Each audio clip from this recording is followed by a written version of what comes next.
كيف الخبر يا أهل الفلل وأهل التجارة والثراء؟ أوضاعكم هي سابرة والضوء في البيت من طفى. شليت ولقت ب40 للولد والبنت أمها وأنت قاتك ضعفهم عمرك ولا همت حظى. شليت لك آخر مدير وديت لابنك مثلها، عالجت أولادك بلندن لا لمسهم بس هواء. واحد فقير بين بسرح حاضر لبنته والظنا ما تتوي قدام عينه ما يجد حق الدواء. أوضاعكم هي سابرة يا أهل التجارة والثراء. عاد الصبح من كل نوع، عاد الفواكه نفسها، عادك بتذبح يوميه أثوار في وقت الغداء. به أم يبكي طفلها وأولادها ماتت بكاء والكل ناموا وسط جوع ما بش معاهم حق عشاء. أوضاعكم هي سابرة يا أهل التجارة والثراء.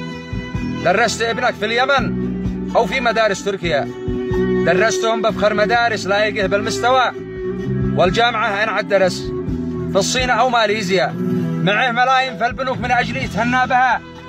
به طفل مسكين ما معه حق الدفاتر والكرا وطفل يتمنى 100 طول السنة يجعل بها.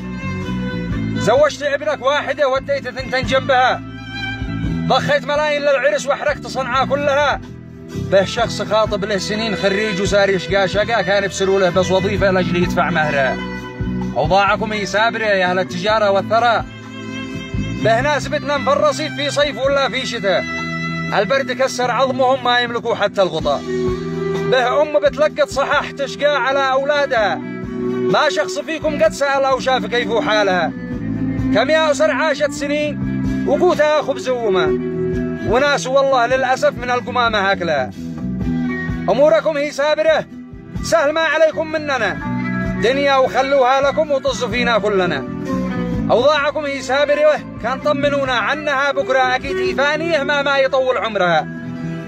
الوقت هذا وقتكم، مشوا أمان وقتنا، ما به عليكم ريحوا يوم القيامة بيننا.